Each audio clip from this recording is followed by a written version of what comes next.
మేరకు 5 రోజుల పనిదినాన్ని తప్పనిసరిగా అమలు చేయాలని యునైటెడ్ ఫోరం బ్యాంక్ యూనియన్ నాయకులు డిమాండ్ చేశారు. ఈ మేరకు గాంధీ విగ్రహం వద్ద నిరసన కార్యక్రమం నిర్వహించారు.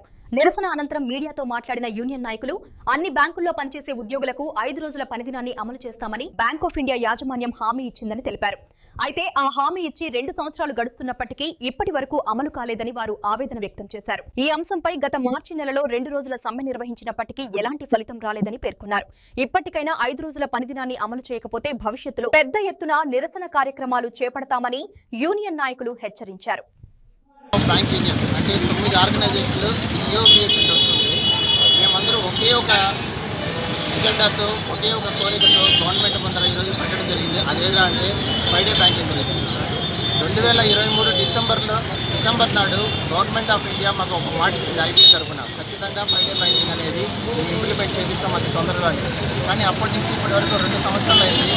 దాని గురించి ఎటువంటి పురోగతి కానీ ఎటువంటి సమస్యను పరిష్కరించే విధంగా ఏ విధంగా కానీ గవర్నమెంట్ ముందుకు సాగలేదు. అందుకు మేము మార్చి 2025లో 2 రోజులు సమ్మె ప్రకటించాము. కానీ దాన్ని మళ్ళీ గవర్నమెంట్ మమ్మల్ని ఆ కోరికని ఇవ్వకుండా మళ్ళీ దాన్ని పోస్ట్పోన్ చేసింది. అందువల్ల ఖచ్చితంగా ఈ 27వ తారీఖు ఫ్రైడే బ్యాంకింగ్ కోసం మేమందరూ బ్యాంక్ ఉద్యోగస్తులందరూ ఇండియా వైడ్ 8 లక్షల మంది ఉన్నామండి. 8 లక్షల మంది ఖచ్చితంగా స్ట్రైకులు అనేది పాల్గొనేసి మా ఫ్రైడే బ్యాంకింగ్ అనేది సాగించుకుంటాం.